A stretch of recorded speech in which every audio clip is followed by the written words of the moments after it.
In 2015, the World Health Organization stated that almost 9 million people worldwide died from cancer, which is about 1 out of every 6 global deaths. In the US, cancer is the second leading cause of death after heart disease. With cancer being one of the top causes of death, what is cancer and how does it form? Your body is made up of trillions of cells that work together to make you. From your lung cells helping you to breathe to your skin cells providing a protective barrier from the outside elements. When left alone, these cells in your body function as they should without any problem. However, in reality, they are constantly being exposed to the environment, which means they can interact with elements that hurt, help, or do nothing to them. Let's take, for example, the lungs. When fresh, clean air is presented to them, they work with no problem.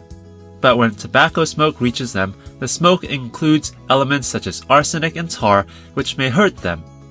Maybe initially the lung cells and the body's immune system can fight off these harmful elements, but when the tobacco smoke is constantly present, the lung cells and the immune system may not be able to clear the harmful elements well enough. By being exposed to harmful elements more often, your cells may experience a mutation in their genes. We call an element that causes a genetic mutation a mutagen. Now, if these mutations are on the genes that control when a cell should grow, it may cause the cell to grow uncontrollably. This leads to the cell becoming cancerous. A harmful element that leads to a cell becoming cancerous is called a carcinogen. Thankfully, we have our immune system, which may help us in detecting and removing the cancer cells from our body. Unfortunately, when our cells are exposed to the harmful elements very often, like every day, it gives the harmful elements a chance to cause a lot of genetic mutations in cells that make it difficult or even impossible for the immune system to detect or remove.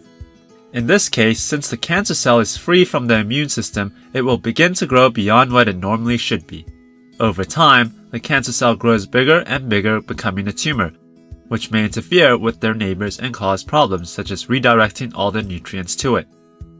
In the case of lung cancer, the body may start to have a constant cough, difficulty breathing, and/or get lung infections easier. If a piece of the original tumor breaks off into the bloodstream, we call this a metastatic cancer. As the tumor piece travels through the bloodstream, it usually will find a new place to call home. Here, the tumor piece decides to live in the pancreas. The tumor piece will notice that his new neighbors look different and will want to fit in so that the immune system cannot find it. Therefore, the tumor piece will mutate further to fit in and start growing. Over time, this secondary tumor will cause problems for their neighbors, just like the original tumor in the lungs. This cycle of tumor pieces breaking off, making a new home, and growing can continue on until the body is unable to function properly, resulting in death. In summary, cancerous tumors start when a harmful element mutates genes in a cell, resulting in the cell growing non-stop, and the immune system is not able to detect or remove the cancerous cells. Over time, this cancerous cell forms a large group of cancerous cells, becoming a tumor, which can affect the neighboring tissue. If the tumor breaks off into the blood, the tumor pieces can form new tumors elsewhere, causing additional problems. And in simple fashion, this is how cancerous tumors form. If you found this video interesting, please be sure to like, comment, and subscribe for more videos related to health. Thanks for watching and see you next time.